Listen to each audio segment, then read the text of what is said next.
seperti mana kita mengeluarkan notis amaran awal daripada pihak Sekretariat Pengurusan Bencana bahawa kita menutup sementara hari ini dan juga esok Jumaat dan Sabtu ini kawasan Bukit Besar ni dikunjungi oleh orang awam. Sebab kita tahu pada Jumaat dan Sabtu untuk pengunjung-pengunjung datang ke Taman Rekreasi Bukit Besar dan juga Bukit Besar sendiri untuk melakukan aktiviti kecergasan, bersukan dan sebagainya. Jadi apabila komposisi orang terlalu ramai, kuantiti yang terlalu ramai menyebabkan SOP untuk PKPP ini tidak dipatuhi. Jadi itulah tujuan utama yang kita buat supaya kita tutup sementara. Dan kita akan lihat dari masa ke semasa keperluan-keperluan mungkin hari Minggu biasa. Kalau terlalu ramai juga kita akan cadangkan untuk tutup terus sehinggalah satu tarikh yang akan ditetapkan. Jadi walau bagaimanapun pihak kerajaan negeri sentiasa membantu rakyatnya untuk menyediakan tempat-tempat ataupun fasiliti untuk menjalankan aktiviti kecergasan seperti di Kompleks Sukan Gombadak, di kawasan 8 berhampiran dengan drawbridge dan juga tempat-tempat lain. Jadi maksudnya di sini walaupun tidak dapat menjalankan aktiviti kecergasan di kawasan Bukit Besar ini, masih banyak lagi tempat-tempat lain untuk menjalankan aktiviti kecergasan, berjoging dan sebagainya.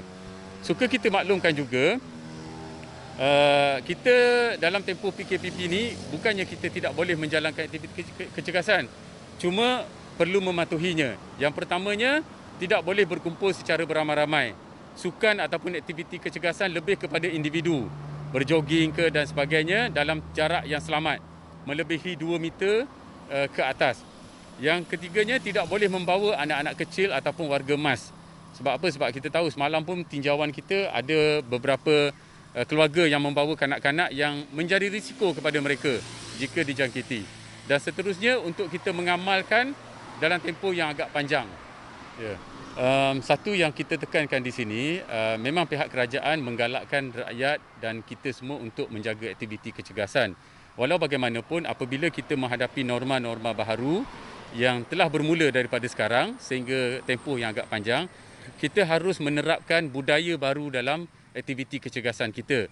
Macam kita maklumkan tadi, kita membuat aktiviti kecergasan tidak boleh seperti dahulu. Maksudnya kita nak berkumpul, nak berjumpa orang ramai, tidak boleh. Yang seterusnya adalah menjalankan aktiviti kecergasan dalam tempoh yang tidak terlalu panjang ataupun lama. Macam contohnya, saya datang untuk berjoging di kawasan sesuatu tempat, melakukan aktiviti regangan, warm up dan sebagainya, jogging dalam tempoh 1 ataupun 2 kilometer, balik semula, stretching, cooling down dan sebagainya dan saya terus balik. Maksudnya dalam tempoh 45 minit ke 1 jam saya telah pun selesai. Dan saya tidak boleh berkumpul beramai-ramai lagi. Itulah budaya yang harus diterapkan ke dalam masyarakat kita bermula daripada sekarang sehinggalah akan datang. Termasuklah juga kepada atlet-atlet, mungkin atlet yang profesional dan sebagainya, mereka harus menerapkan budaya ataupun nilai-nilai berkenaan ke dalam diri mereka. Termasuk juga kepada penunggang-penunggang basikal. Sebab kita tahu akhir mutakhir ini ramai di kalangan kita yang berminat untuk menunggang basikal secara beramai-ramai. Dan benda ni harus menjalani proses yang orang kata perubahan sedikit demi sedikit. Kalau dalam kumpulan yang kecil masih dibolehkan, tetapi apabila berlaku kumpulan yang besar, itu sama sekali tidak mematuhi SOP yang telah ditetapkan dalam tempoh PKPP ini. Seperti mana yang telah dikeluarkan garis panduan oleh pihak kerajaan pusat melalui MKN dan juga yang diumumkan oleh Yang Amat Berhormat Perdana Menteri pada suatu ketika hari itu, PKPB ni, Perintah Kawalan Pergerakan secara bersyarat ni, maksudnya kita boleh melakukan aktiviti kecergasan tetapi harus ingat secara bersyarat. Yang pertama iaitu semua sukan-sukan yang melibatkan kontak seperti bola sepak, futsal, bola jaring, rugby dan sebagainya sama sekali tidak boleh dan tidak dibenarkan lagi sehingga hari ini. Maksudnya yang ada body contact. Okey. Tetapi aktiviti sukan yang melibatkan kecergasan yang berindividu seperti berjoging, membawa basikal ataupun berjalan biasa dan sebagainya dibolehkan mengikut kepada SOP yang telah dimaklumkan iaitu penjarakan sosial.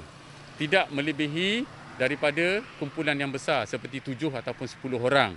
Dan seterusnya tidak membawa anak-anak kecil. Dan jika perlu boleh memakai mask.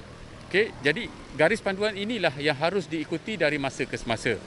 Macam contohnya baru-baru ini sahabat kita yang jogging seorang ataupun dua orang dalam tempoh jarak yang jauh dan sebagainya dibolehkan. Dan jangka masanya pula ditetapkan sehingga jam 7 malam sahaja.